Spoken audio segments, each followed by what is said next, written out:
Welcome students in the science class for 8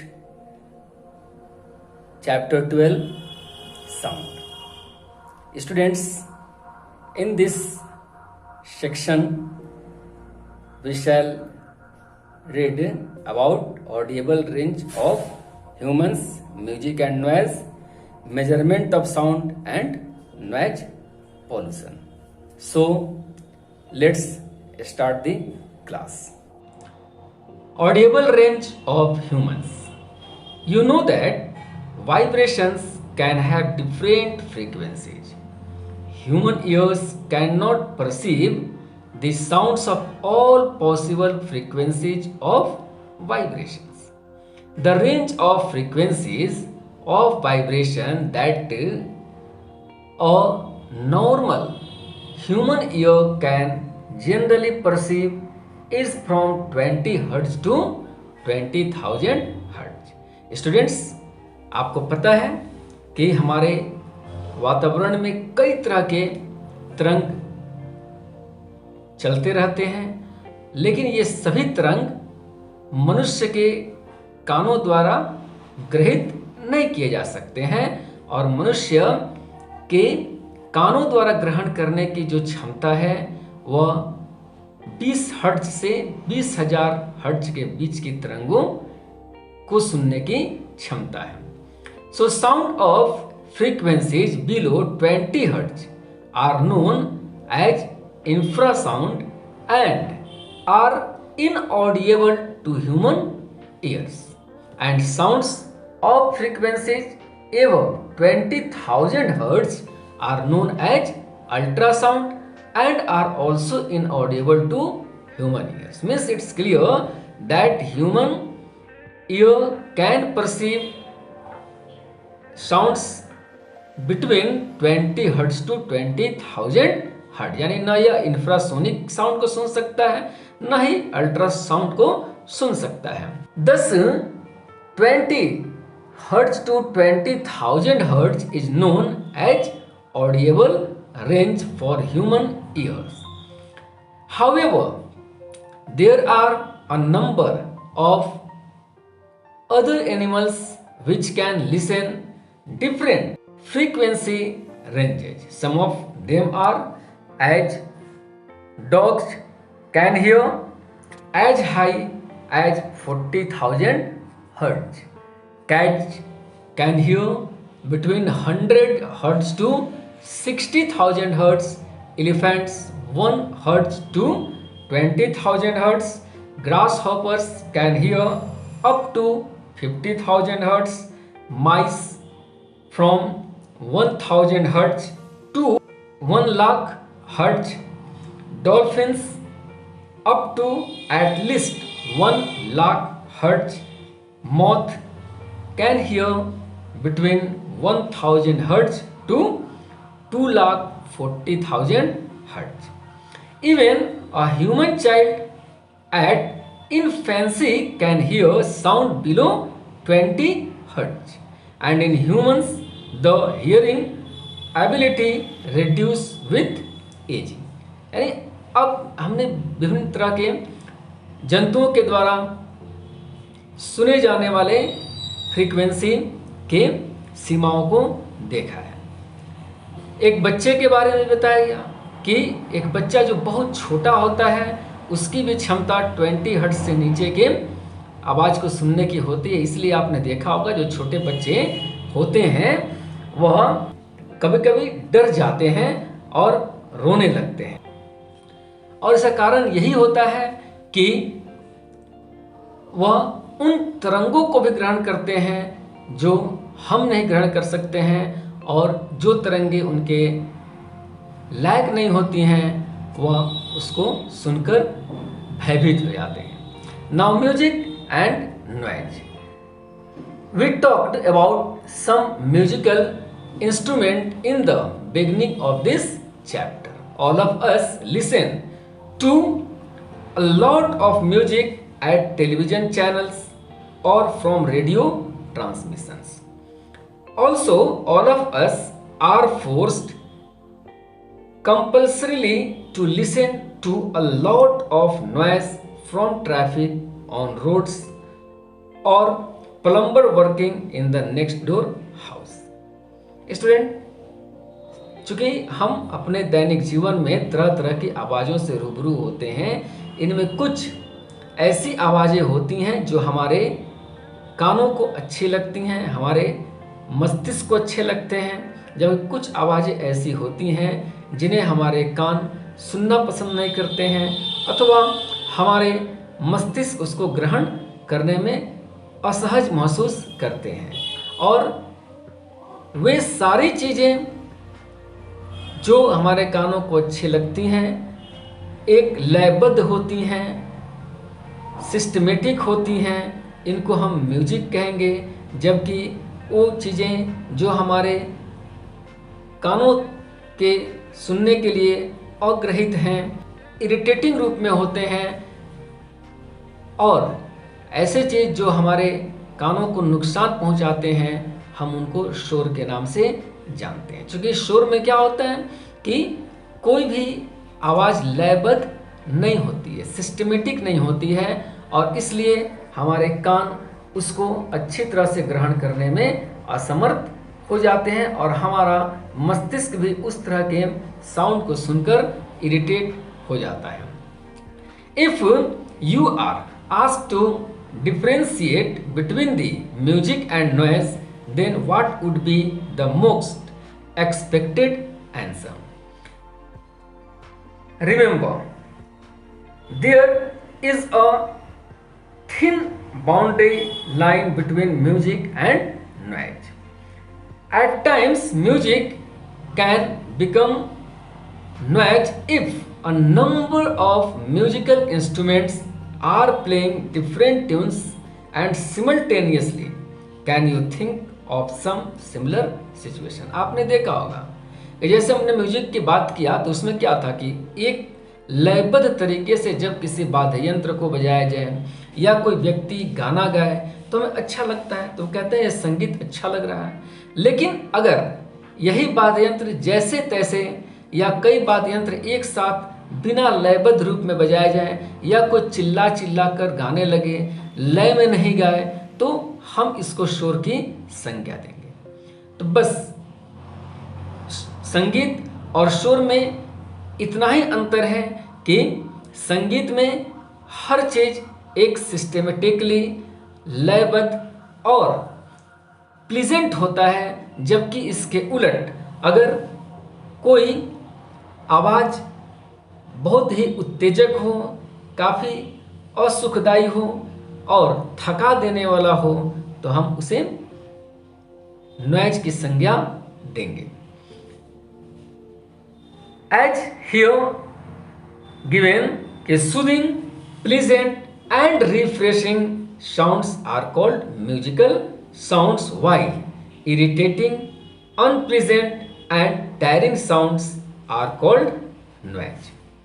now measurement of sound.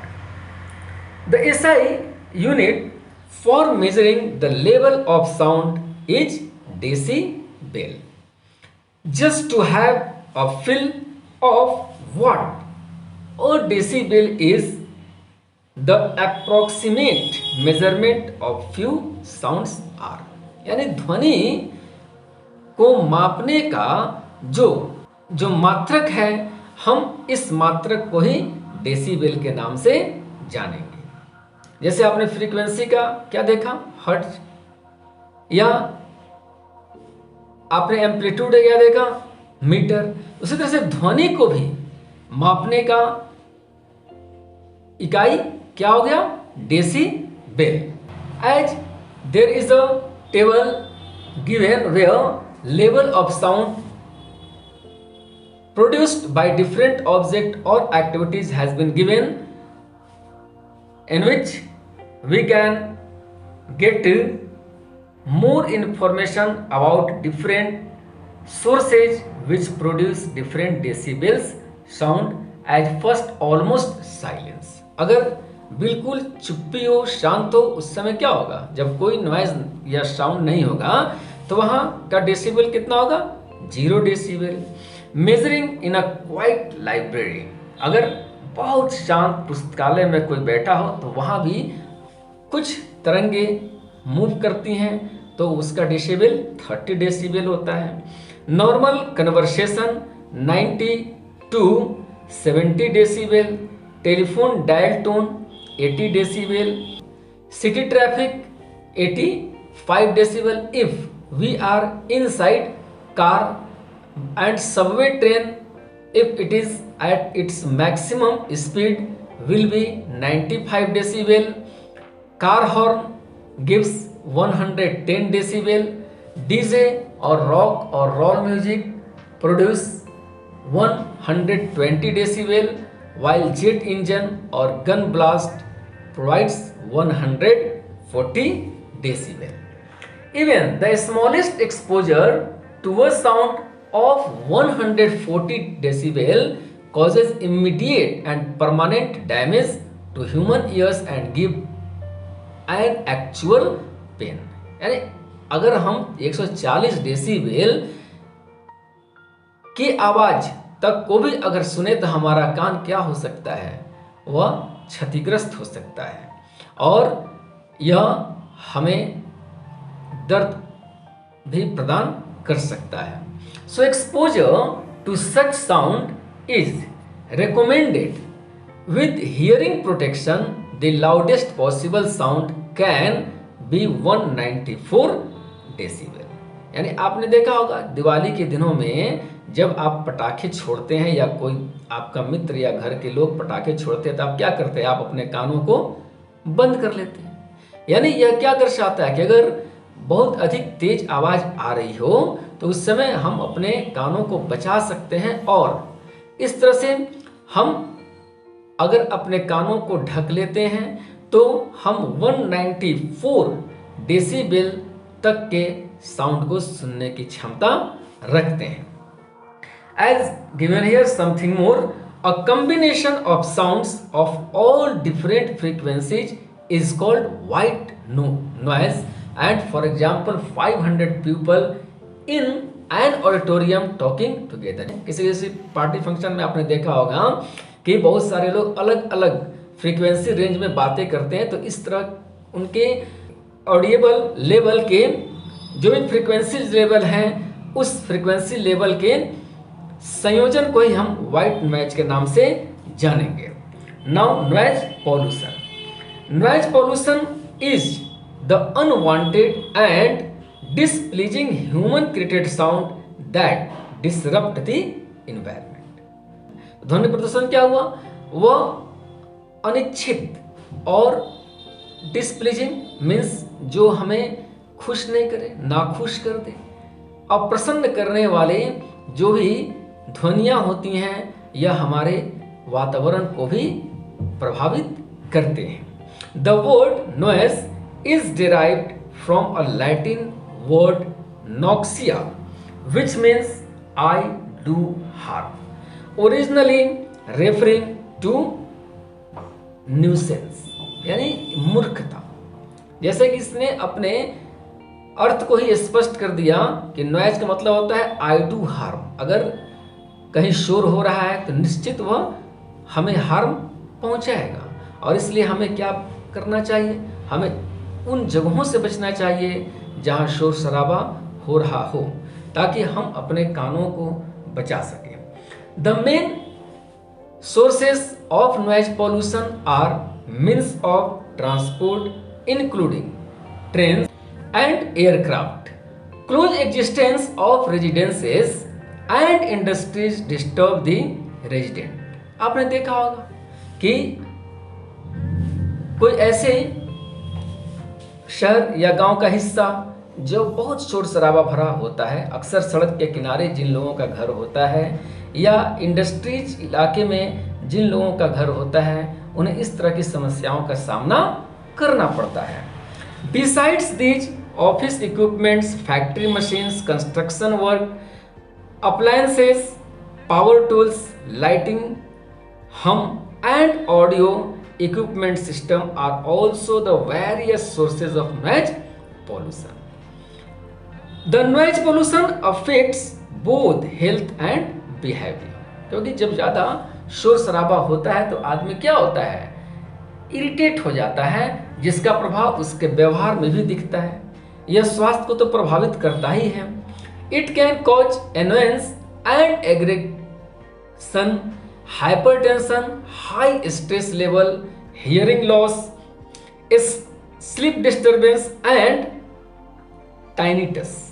यानी अगर हम लगातार शोर शराबे वाले इलाकों में रहें या शोर शराबे वाले उपकरणों के संपर्क में रहें तो तरह तरह की बीमारियां जैसे उदासीनता, क्रोध, हाइपरटेंशन मतलब बीपी के शिकार हो जाते हैं, हाई स्ट्रेस लेवल चिंता से घिर जाते हैं, ध्वनि सुनने की क्षमता खत्म हो जाती है, नींद नहीं आती है और बेचैनी जैसी समस्या हमें घेरे रहती है। Tinnitus can lead to forgetfulness, shiver, depression and at times panic attack. यानी इसके कारण क्या हो सकता है, अक्सर हम सामानों को भूल जाते हैं, भूलने की क्षमता बढ़ जाती है, अत्यधिक डिप्रेशन के शिकार हो जाते हैं और कभी कभी तो यह हमारे लिए बहुत हानिकारक सिद्ध होता है, इसमें मौत भी हो सकती है। High noise pollution can cause cardiovascular disorder, यानी इससे हृदय के जो धमनियां होती हैं उन हृदय की धमनियों को भी नुकसान होता है। To control noise pollution the speed of vehicles should be limited, the heavy duty vehicles on road should be limited, the traffic controls should be strictly followed for a smooth vehicle flow, and the loudness of the audio entertainment system, the volume of speakers during religious and family functions should be kept at low as possible।